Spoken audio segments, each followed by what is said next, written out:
Assalamualaikum dan salam sejahtera kepada Dr. Syaim Ismail. Sebelum memulakan pembentangan, saya akan memperkenalkan diri saya dan ahli kumpulan saya. Saya Muhammad Ani Nu'man dan bersama 3 ahli kumpulan lain iaitu Nurul Farahin, Fatin Diana dan Muni Nadira.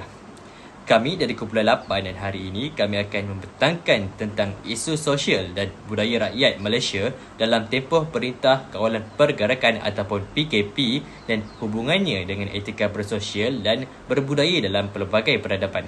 Tak melengahkan masa lagi, kita teruskan. Terima kasih rakan tugas. Seterusnya, metodologi kajian yang digunakan mempunyai 2 kaedah. Kajian metodologi ini berbentuk kualitatif yang mengaplikasikan kaji selidik menggunakan kaedah perpustakaan seperti akhbar harian, artikel, jurnal dan bahan bacaan dari internet. Kajian ini adalah untuk menghuraikan maksud etika dan peradaban, mengkaji etika sosial masyarakat dalam tempoh kawalan pergerakan dan menganalisis impak PKP terhadap etika bersosial dan berbudaya masyarakat. Seterusnya, analisa perbincangan adalah kaedah berbentuk deskriptif. Seterusnya, saya akan memberikan kepada rakan-rakan tugas saya untuk menerangkan tentang hasil kajian yang didapati sepanjang kami lakukan kajian ini. Silakan Nurul Farahin. Terima kasih rakan tugas Muni Nadira Aisyah. COVID-19, apakah punca-punca pelaksanaan PKP dalam komuniti masyarakat? Dalam kajian yang telah dijalankan, PKP yang berlangsung di Malaysia adalah akibat dari penularan pandemik COVID-19. Jadi, bagaimana penyebaran virus ini berlaku sehingga menjadi punca pelaksanaan PKP di Malaysia? Antara punca penularan wabak COVID-19 ialah kes harian positif yang semakin bertambah, kontak rapat, pelaksanaan pilihan raya ketika pandemik, kelusuan pandemik atau pandemic fatigue, penularan varian baharu dan akhir sekali aktiviti sosial masyarakat. Antara punca-punca peningkatan penularan COVID-19 ialah kes positif yang semakin bertambah. Menurut laporan berita harian, kes positif COVID-19 telah meningkat sebanyak 5 kali ganda dari awal penularannya. Hal ini membimbangkan masyarakat serta sistem kesihatan Malaysia. Oleh yang demikian, bagi mengurangkan penularan, kerajaan telah melaksanakan Perintah Kawalan Pergerakan PKP. Gambar rajah berikut menunjukkan tren peningkatan kes COVID-19 yang telah berlaku di Malaysia. Selain itu, kontak rapat merupakan salah satu punca penyebaran COVID-19. Di Sarawak, sebuah komuniti telah dijangkiti virus ini akibat daripada kluster aktif seperti di kawasan pembinaan. Pilihan raya merupakan salah satu punca penyebaran COVID-19. Bekas Perdana Menteri Malaysia Tan Sri Muhyiddin Yassin mengakui bahawa punca terbesar COVID-19 pada akhir tahun 2020 adalah pelaksanaan pilihan raya di Sabah ketika pandemik. Standard Prosedur SOP telah ditetapkan oleh Suruhanjaya Pilihan Raya SPR, tetapi masyarakat tidak mematuhinya. Penjarakan sosial ketika pilihan raya juga gagal dipatuhi, lebih-lebih lagi ketika dalam keadaan sesak. Hal ini yang telah menyebabkan punca penyebaran cepat antara komuniti berlaku. Seterusnya, pandemic fatigue atau kelusuan pandemik. Pandemic fatigue berlaku apabila masyarakat telah lesu menghadapi pandemik COVID-19 yang telah mencecah 2 tahun. SOP yang semakin banyak menyebabkan masyarakat letih dan tidak lagi mahu mematuhinya. Dengan pembukaan pelbagai sektor ekonomi, masyarakat menjadi lebih alpa dan mahukan lebih keseronokan berbanding menjaga SOP yang telah ditetapkan. Hal ini telah menyebabkan COVID-19 lebih merebak dengan cepat antara komuniti. Punca lain yang menyebabkan penularan COVID-19 ialah kemunculan varian baru. Gelombang COVID-19 Malaysia berpunca daripada varian baru yang muncul hasil bawaan pelancong dari luar negara. Antara varian yang telah dikenal pasti ialah varian Alpha, Beta, Delta, yang terbaru ialah varian Omicron. Varian Omicron dipercayai telah menjangkiti seorang pelajar universiti swasta di Ipoh, Perak. Walau bagaimanapun, kontak rapat dengan pelajar tersebut tidak menunjukkan jangkitan dari varian yang sama.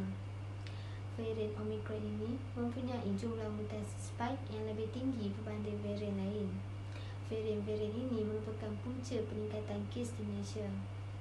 Akhir sekali, aktiviti sosial masyarakat turut menyumbang kepada peningkatan kes COVID-19.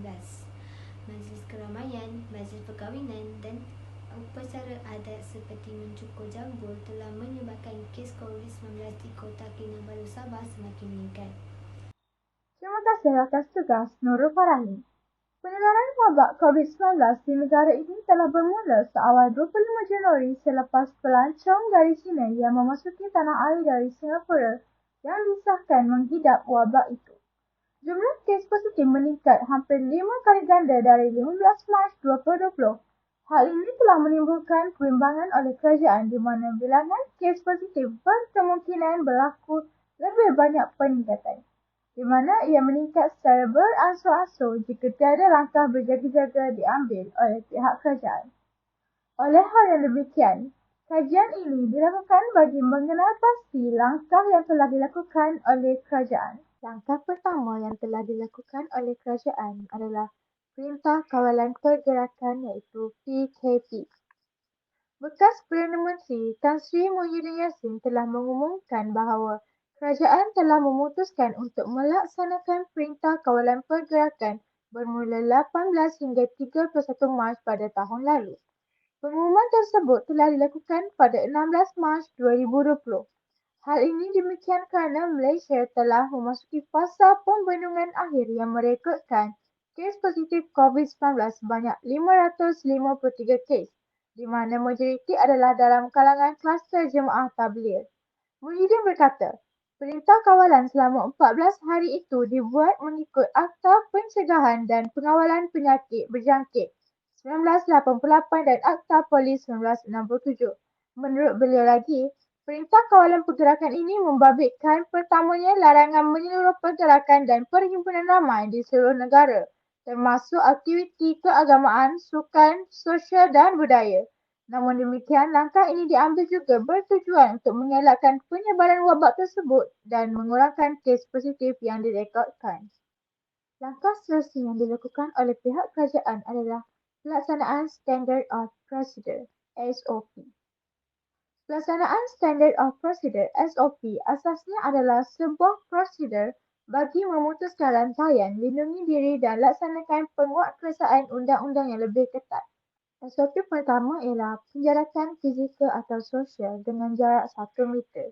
Penjarakan fizikal atau penjarakan sosial merupakan salah satu langkah yang berkesan dalam memutuskan rantaian COVID-19. Penggunaan istilah penjarakan fizikal merujuk kepada orang ramai perlu mengamalkan jarak sekurang-kurangnya 1 meter yang perlu dipatuhi dalam kebiasaan baharu. Antara situasi atau tempat yang perlu diamalkan penjarakan fizikal atau sosial tersebut adalah di kawasan yang mempunyai pengunjung yang ramai seperti kedai makan, pusat membeli belah dan sebagainya. Seterusnya adalah pemakaian pelitup muka yang diwajibkan oleh pihak kerajaan. Langkah mewajibkan pemakaian pelitup muka dibuat bersandarkan kemampuan sektor kesihatan awam dan tahap kesedaran dalam kalangan masyarakat. Pemakaian pelitup muka telah diperkenalkan bermula 23 Julai 2020 bagi memberi masa untuk orang ramai membiasakan diri dengan pemakaian pelitup muka dalam aktiviti harian. Pelitup muka telah diwajibkan ketika individu berada di kawasan sesak dan telah dikuatkuasakan bermula 1 Ogos 2020. Dan akhir sekali merupakan penggalakan pemakaian hand sanitizer. Pemakaian hand sanitizer adalah amat digalakkan ke atas setiap individu bagi menjaga kebersihan diri. Menurut bahagian Regulatory Farmasi Negara MPRA, pensanitasi tangan bagi tujuan menjaga kebersihan tangan am adalah diklasifikasikan sebagai kosmetik dan memerlukan ia dinotifikasi berdasarkan Peraturan Kawalan Dadah dan Kosmetik 1984. Menurut KKM, WHO dan Pusat Kawalan dan Pencegahan Penyakit CDC, penggunaan yang disarankan untuk menghapus virus COVID-19 mestilah yang berasaskan alkohol dengan kepekatan sekurang-kurangnya 60 hingga 95%. Pensanitasi tangan yang mengandungi alkohol didapati lebih berkesan dalam menghapuskan virus berbanding yang tidak mengandungi alkohol. Ini kerana alkohol mampu memusnahkan sarung protein yang mengelilingi coronavirus, seterusnya menghalang ia daripada membiak dan membunuhnya. Seterusnya, saya serahkan kepada rakan setugas saya iaitu Anik Nu'man. Terima kasih rakan sekumpulan saya. Seterusnya, saya akan meneruskan agenda kita pada hari ini iaitu kesan Perintah Kawalan Pergerakan ataupun PKP kepada masyarakat. Bilangan masyarakat yang kehilangan pekerjaan sewaktu PKP sangat drastik. Bermula daripada Februari 2020 sehingga Mei 2020, seramai 0.45 juta masyarakat telah kehilangan pekerjaan dalam tempoh 4 bulan sahaja daripada jumlah 15.34 juta pada Februari 2020 berkurang kepada 14.89 juta pada Mei 2020. Beralih kepada aspek pendidikan. Semua aktiviti secara bersemuka di sekolah terpaksa dibatalkan. Peperiksaan umum seperti UPSR dan PT3 dibatalkan, manakala untuk XPM dan STPM pula ditangguhkan pada tahun 2020 dan 2021. Aktiviti pengajaran dan pembelajaran atau PDP harus dijalankan melalui atas talian. Susulan aktiviti secara bersemuka di pusat pendidikan tidak dibenarkan. Antara platform yang digunakan oleh pelajar-pelajar adalah Google Meet, Webex, Microsoft Teams dan lain-lain. Namun begitu, terdapat kesan positif PKP terhadap hubungan sosial masyarakat. Menurut pakar kemaslahatan dan keselamatan sosial, Dr. Radwan Yusof berkata, hubungan sosial keluarga bertambah erat apabila mereka lebih banyak meluangkan masa bersama-sama melakukan aktiviti di rumah. Bagi aspek sukan pula, sememangnya terjejas akibat PKP yang dijalankan di Malaysia. Menurut Pegawai Psikologi Sukan Institut Sukan Negara, ISN, Philip Liu berkata, mengikut kajian yang dijalankan oleh Jawatan Kuasa Olimpik Antarabangsa, IOC, sebanyak 50% daripada 4,089 atlet antarabangsa berkata bahawa mereka sukar untuk memotivasikan diri ketika menjalankan latihan secara efektif. Industri pelancongan adalah salah satu yang terjejas teruk akibat PKP. Pengarah Kanan Bahagian Promosi Antarabangsa, Datuk Dr. Ahmad Abdul Ghaffar berkata, kerugian yang berlaku akibat PKP adalah angkara penutupan sepadan di negara dan juga negeri. Menurut beliau lagi, terdapat juga pelancong yang membatalkan tempahan hotel dan pakej pelancongan di negara. Pertubuhan Pelancongan Dunia, Pertubuhan Bangsa-Bangsa Bersatu, membuat satu anggaran bahawa berlaku penurunan dalam kedatangan pelancong antarabangsa sebanyak 20%. Terima kasih Anik Nu'man. Seterusnya, saya akan membincangkan tentang sumbangan idea yang boleh dilakukan untuk mengawal masyarakat daripada COVID-19. Berikut merupakan 3 sumbangan idea yang dapat membantu mengawal masyarakat daripada virus COVID-19. Antara sumbangan idea yang pertama adalah mematuhi Standard of Procedure atau lebih dikenali sebagai SOP. Idea ini adalah untuk membantu masyarakat untuk memutuskan rangkaian COVID-19 dan ianya juga untuk mengelakkan jangkitan berganda. Namun begitu, walaupun pematuhan SOP ini diwajibkan, masih ada segelintir rakyat yang masih tidak mahu mematuhi SOP. Antara kawalan yang boleh dilakukan adalah dengan penjarakan sosial sejauh 1 meter sekiranya berada dalam kelompok komuniti. Selain itu, masyarakat juga digalakkan untuk menggunakan perkhidmatan atas talian sekiranya ingin membuat sebarang transaksi pembelian.